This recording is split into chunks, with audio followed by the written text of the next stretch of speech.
नमस्कार, आप देख रहे हैं वीके न्यूज और मैं दुष्ट उपाध्याय। भारतीय सेना के प्रमुख जनरल बिपिन रावत भारत के पहले चीफ डिफेंस स्टाफ यानी कि सीडीएस होंगे। अब इनके हाथ में तीनों सेनाओं के बीच तालमेल बनाने की जिम्मेदारी होगी, यानी कि अब सर्वशक्तिमान सेना का सेनापति एक ही होगा। इस पद के लिए पिछले 20 सालों से मांग की जा रही थी, जो आज पूरी हो गई है। साथ ही मंगलवार को जनरल बिपिन रावत थल सेना प्रमुख के पद से भी रिटायर होने वाले हैं, जिसके बाद वो देश के पहले सीडीएस के रूप में पद संभालेंगे। मगर इस पद को लेकर हर किसी के जहन में कुछ सवाल हिलोर मार रहे हैं कि इस पद की क्या क्या शक्तियां हैं और यह पद भारत की सेनाओं के लिए कितना अहम है। इन सारे सवालों के जवाब जानने के लिए ध्यान से देखिए हमारी ये रिपोर्ट।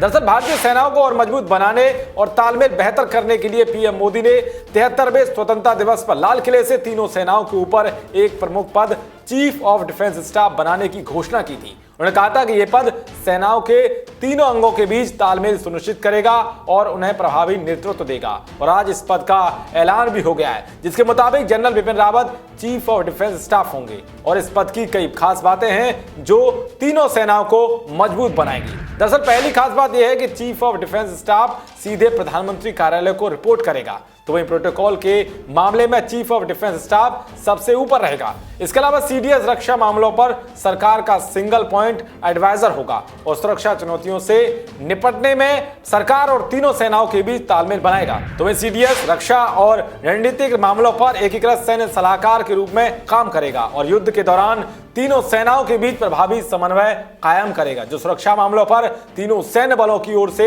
सिंगल विंडो से सलाह देगा। यही नहीं बल्कि तीनों सेना प्रमुख को मिलाकर बनी सीओसी के प्रमुख के तौर पर भी काम करेगा। बता दें कि 1999 में हुए कारगिल युद्ध के बाद तत्कालीन डिप्टी पीएम लाल कृष्ण आडवाणी की अध्यक्षता में गठित ग्रुप ऑफ मिनिस्टर्स यानी कि जीओएम ने चीफ ऑफ डिफेंस स्टाफ पद की सिफारिश की थी, ताकि तीनों सेनाओं के बीच उचित तालमेल रहे। उस दौरान कमेटी ने पाया था कि कारगिल जंग के दौरान तीनों सेनाओं में तालमेल की काफी कमी थी। अगर तीनों सेनाओं के बीच ठीक से तालमेल होता तो नुकसान को काफी कम किया जा सकता था, लेकिन अब यह मांग पूरी हो गई है। बता दें कि दुनिया के तमाम देशों में सेनाओं के बीच बेहतर तालमेल स्थापित करने और उन्हें एक रूपता देने के लिए यह व्यवस्था पहले से लागू है। अमेरिका, चीन, यूनाइटेड किंगडम, जापान और नाटो देशों की सेनाओं में यह पद पहले से लागू है। इसे एकीकृत रक्षा प्रणाली का सबसे अहम हिस्सा माना जाता है। आइए आपको बताते हैं कि सीडीएस बनने के लिए क्या क्या योग्यता जरूरी है। दरअसल सीडीएस तीनों सेनाओं का प्रमुख होता है, इसलिए उसके पास सैन्य सेवा का लंबा अनुभव और उपलब्धियां होनी चाहिए।